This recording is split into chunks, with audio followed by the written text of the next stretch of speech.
Bonjour les Itata, bienvenue dans votre émission Coûtez ça. Aujourd'hui, nous parlerons de réduction des gaz à effet de serre, donc vous l'avez bien compris, de transition énergétique avec le programme Bungalow. Et pour en parler, j'ai le plaisir de recevoir le directeur de ce programme, monsieur Christophe Philippono. Bonjour Christophe. Bonjour Astrid. Bienvenue chez Itata. Merci beaucoup de m'accueillir. Avec plaisir. Alors Christophe, vous êtes directeur du programme Bungalow, mais pas que, puisque vous êtes aussi directeur d'une société qui s'appelle Tipeee. Est-ce que vous pouvez vous présenter à travers cette société? Effectivement, nous avons créé en 2016 cette plateforme technologique Tipeee, qui est une association entre le monde de l'université et le monde de l'entreprise pour développer les savoir-faire autour de la transition énergétique.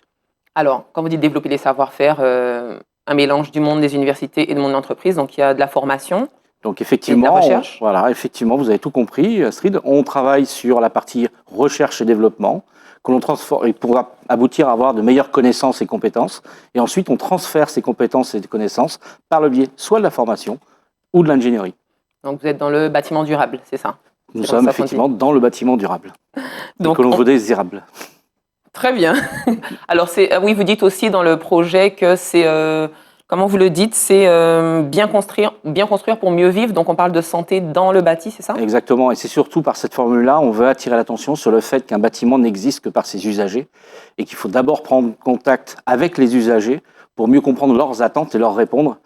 Ce n'est pas qu'une boîte, c'est un lieu de vie. Oui, donc leurs attentes, c'est par rapport à leur fonctionnement dans la société ou le fonctionnement de la société tout court, ou les deux? C'est véritablement partir de l'usager lui-même.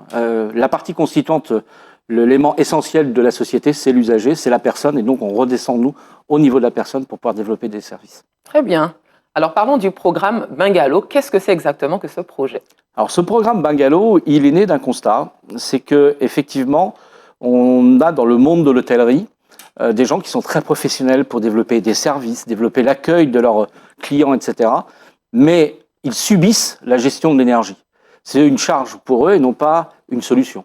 Et donc on s'est dit, mais plutôt que de les embêter avec ça, on va essayer de concevoir un projet qui va venir les accompagner, se mettre à côté d'eux, afin de répondre à ces ambitions d'environnement et de baisse des consommations, et les laisser gérer leur établissement et développer leur business. Très bien. Alors le programme Bungalow s'adresse à qui exactement?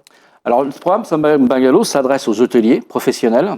Alors hôtels de 15 chambres jusqu'à 300 chambres, c'est pas là notre souci, mais il s'adresse vraiment à ces professionnels. Nous ne sommes pas sur l'habitat diffus qui se loue, etc. C'est vraiment du professionnel. D'accord, donc quand on parle d'hébergement collectif, il ne s'agit pas des HLM par exemple? Pas du tout. Ils peuvent être concernés quand même par... Ils pourraient être concernés, mais là le but du jeu de ce programme-là, et pourquoi nous avons obtenu des financements pour accompagner ce projet, c'est justement parce qu'il s'adresse à des professionnels, et on a voulu également travailler sur la première source économique des DOM dans lesquels nous travaillons, qui est le tourisme. Oui.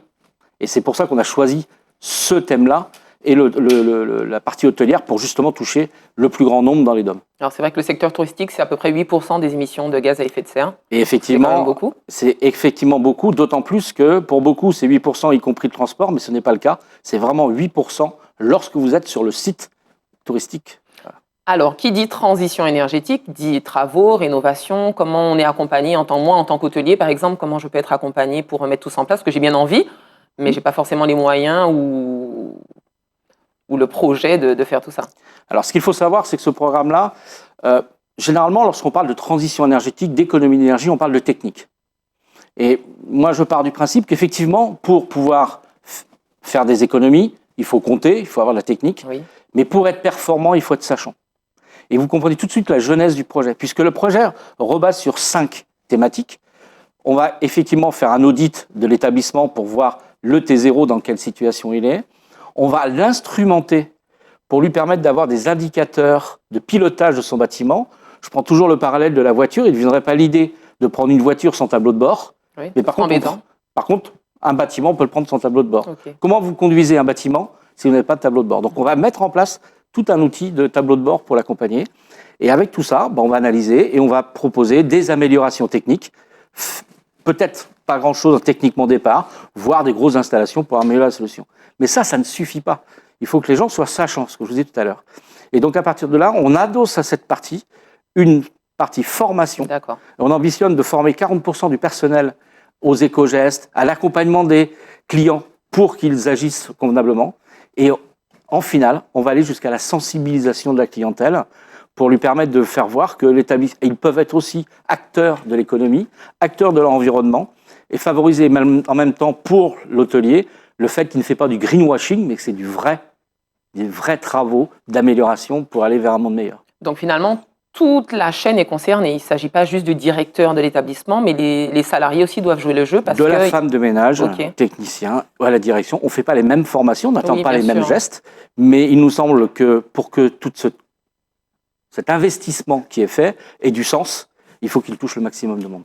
Et du coup, vous parlez aussi de sensibiliser la clientèle. Comment moi, qui vais en vacances, j'ai envie d'entendre parler de transition énergétique, vous rendez la sensibilisation... Alors, très ludique.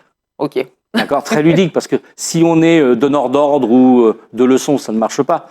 Mais par exemple, on va dire sur un panneau, on va indiquer la météo, on va vous dire, eh bien aujourd'hui, avec la météo, prévoyez un bon chapeau parce qu'il va faire du soleil, et pendant que vous y êtes, pensez à éteindre la clim avant de quitter votre chambre, par exemple.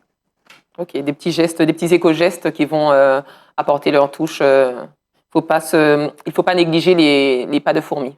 Exactement. Les rivières se font par des petits ruisseaux au départ. Tout à fait. Alors, vous êtes aidé pour ce projet, il faut du financement, il faut des sous. Est-ce que vous avez des aides de l'État ou même des partenaires qui collaborent avec vous pour vous accompagner? Oui, effectivement. Alors, il faut savoir, ce programme Bungalow, c'est Bungalow 2. On a fait déjà un programme de même type entre 2020 et 2023 à La Réunion et à Mayotte. Et on a tiré les conséquences aussi de ce truc-là. Donc, on a rajouté des briques complémentaires qui nous manquaient. Mais il a fallu trouver de l'argent pour le faire.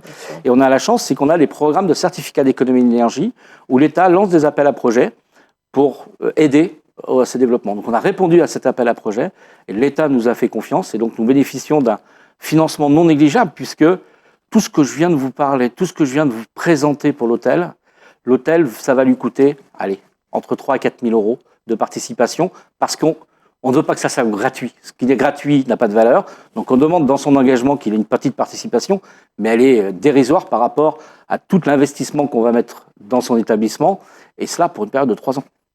Voilà, très bien. J'allais vous demander la durée d'étalement de ce programme. Vous avez aussi des financeurs pour ce projet? Alors les financeurs, ce sont 2 obligés, ce qu'on appelle les obligés, c'est-à-dire des personnes qui vendent des hydrocarbures, etc., et qui doivent reverser des taxes. Des taxes, tout à fait. Eh bien, c'est eux. Et donc, nos 2 partenaires financiers, c'est Engie, connu, et Picotti, qui est un gros groupe pétrolier de l'ouest de la France. Alors, vous n'êtes pas seul pour ce programme. Vous êtes avec Madame Neja Ferjani, qui vous accompagne, qui est directrice du bureau d'études Imagine. Comment vous collaborez ensemble pour mettre en place tout ça? Co-conception, co-réalisation, co-responsabilité. C'est-à-dire que réellement, le projet lui-même, on l'a co-conçu avec eux. Alors, il y a Imagine, il y a Green Tech également, et Engie, donc les 4 partenaires qui pilotent tout ça. Avec Tipeee. Et SPI, non, il y a Engie, SPI ne fait pas partie du avec Tipeee, non, Tipeee. Tipeee, oui, et Tipeee, bien entendu. Et Tipeee, c'est le chef d'orchestre là-dedans. D'accord? Comme je dis souvent, moi je suis le chef d'orchestre, je ne suis pas violoniste, je ne suis pas pianiste. D'accord? Donc il faut des pianistes, des experts. Par contre, il faut un chef d'orchestre. Il faut un guide quand même. Voilà, il faut un guide. Très bien. Alors concrètement, Bungalow, c'est 5 étapes, c'est ça? Est-ce que vous pouvez les détailler? Voilà. Donc il y a d'abord une sensibilisation. Voilà, en résumé, effectivement, les 5 étapes, sensibilisation, formation, et ensuite audit, préconisation et suivi énergétique. Ce suivi, il va au-delà de l'accompagnement des 3 ans. C'est un suivi à court terme, moyen terme. Alors, on le fait sur 3 ans et on laisse les outils, les indicateurs, etc., au bout des 3 ans à l'hôtel pour qu'ils puissent continuer, parce que l'objectif, c'est d'avoir formé. Pour les laisser en autonomie. Exactement. Comment vous faites pour évaluer que cette autonomie est plus ou moins maîtrisée? Alors on le voit au fur et à mesure et comment on avance sur le sujet. On voit dans certains établissements naître un poste de responsable énergie. Donc voilà, c'est par ces petits gestes-là aussi. On y va petit à petit, il ne faut pas bousculer tout le monde, il faut embarquer, entre guillemets, c'est ça notre terme. Alors ce programme, c'est 3 grosses réunions.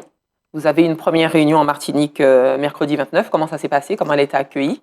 Alors effectivement, le lancement se fait sur 3 réunions. Une, effectivement, hier sur la Guadeloupe, sur la Martinique. On aura lundi sur la Guadeloupe et puis fin de semaine prochaine en Guyane. Alors lundi, c'est le 3 février, donc ce sera à la Créole Beach, au Gosier. Tout à fait. Et le 6 février en Guyane, au Mercure Hôtel de Kourou. Vous savez tout. Comment ça s'est passé en Martinique? Très bien. Très bien. Très bel accueil. On remercie aussi l'UMI qui est très sensible à notre démarche.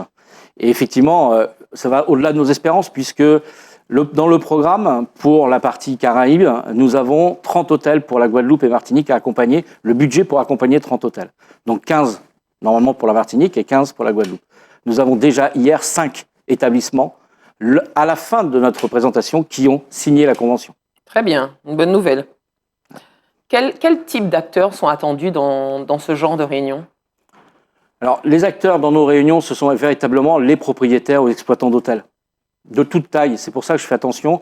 On est vraiment sur les hôtels, la résidence hôtelière, l'hôtel, et c'est pas réservé aux gros hôtels, mais comme vous disiez tout à l'heure, les fleuves se constituent de ruisseaux, et notre ambition, elle est bien d'accompagner tout type d'hôtels et pas réservé non plus aux 5 étoiles par rapport aux 2 étoiles. Très bien. Donc votre objectif, c'est de réduire au moins de 40% à 2030 ? Alors l'objectif légal, c'est-à-dire qu'en plus, ce qu'il faut savoir, c'est que les hôtels seront concernés par ce qu'on appelle la loi Elan, qui fixe un objectif pour tous les bâtiments tertiaires de plus de 1000 m², une obligation de réduction par rapport à une année de référence de 40% de leurs émissions. Pour nous, dans le programme, dans le financement, on s'est engagé uniquement à accompagner pour une part à 15%. D'accord. D'accord. Très bien. Est-ce qu'on peut imaginer, à la suite de ces signatures, en tout cas de ces collaborations, ces hôtels avoir des labels qui pourraient valoriser le travail qu'elles ont fait, qui est peut-être invisible parfois pour la clientèle de passage ou de visite, mais quelque chose qui pourrait encourager en tout cas certains hôteliers hésitants à y aller? Alors, notre objectif, ce n'est pas le label, mais c'est, entre guillemets, ce que l'on fait va leur permettre d'aller chercher certains labels. Nous, ce qu'on veut, c'est la reconnaissance. D'accord ? C'est de se dire, je me suis engagé dans quelque chose, j'ai mis en place des choses, et est-ce que par rapport à ce que j'ai mis en place, ça va me permettre d'avoir un label ? Mais je ne fais pas du bachotage pour faire un label. Ok. D'accord ? Et c'est beaucoup plus puissant parce que c'est inscrit dans les gènes quand on fait ça, plutôt que de faire quelque chose pour atteindre un label ou quelque chose. En fait, le label, ce serait plus dans le enfin, j'ai envie de dire le sens carotte, c'est un peu vulgaire, mais le sens encouragement. C'est-à-dire qu'un hôtel qui ne serait pas sensible ou suffisamment sensible à ça, comment lui donner envie, en fait, d'y aller malgré tout ce qui se passe avec l'énergie, la planète, etc. Je crois qu'il suffit d'ouvrir les oreilles, d'écouter les gens qui voyagent aujourd'hui, pour comprendre que de s'engager pour la défense de notre planète est un vrai sujet aujourd'hui, même certaines actualités nous font penser que peut-être des grands de ce monde-là ne le partagent pas, malheureusement. Mais globalement, les gens sont très sensibles à cela. On voit bien toute la polémique autour du transport aérien, etc. Oui, donc, et puis on vit concrètement le développement, le réchauffement climatique. Celui qui ne le vit pas, je ne comprends pas, il vit dans une autre planète que nous. Tout à fait. D'accord ? Mais je crois que tout le monde aujourd'hui est très sensible. Et effectivement, de savoir qu'on va aller dans un établissement qui a mis en œuvre des choses qui correspondent et qui se traduisent par des gestes, c'est toujours la même chose, c'est que, effectivement, si je vois que c'est vrai ce qu'on me dit, eh bien, les gens seront sensibles et c'est une très bonne pub si on va aller jusque-là. Oui, c'est une manière de valoriser l'établissement, ne serait-ce que sur les sites où les personnes sont sensibles, les personnes qui voyagent, ça peut être une valorisation en plus. On se dit, j'irai dans cet établissement parce que ça correspond à mes valeurs ou aux valeurs qui sont défendues maintenant jusqu'à 2030, voire plus. Ce qu'on peut bien voir, c'est qu'effectivement, si vous avez 2 établissements, un qui est engagé et l'autre qui ne l'est pas du tout, je crains que celui qui ne l'est pas du tout ait des soucis à se faire. Tout à fait. Alors, ces réunions, on rappelle les dates. Donc, on en a eu une hier, le 29 en Martinique. On en a une le 3 février, c'est ça ? C'est cela. En Guadeloupe, au Creole Beach, au Gosier, à 8h30. Oui. Et une autre le 6 février, en Guyane, au Mercure Hôtel de Kourou, aussi à 8h30. Comment on fait pour s'y rendre ? On y va librement ? Est-ce qu'il faut s'inscrire ? Est-ce qu'il faut appeler ? Alors déjà, on a déjà essayé de consulter un maximum d'hôtels pour leur indiquer qu'ils pouvaient venir. Et pour ceux qui voudraient s'inscrire, effectivement, ils peuvent s'inscrire par le biais du site internet qui apparaît sur l'écran. Et voilà, et on accueille tout le monde sans aucun problème. Donc www.cee-bungalow.fr. Tout à fait. Merci pour cet échange, Monsieur Philippono. Merci à vous. C'était rapide, Très bien. Merci aux Itata de nous avoir suivis. J'espère que cet échange vous a plu. Et puis quant à nous, on se dit à très bientôt pour un autre Écoutez ça.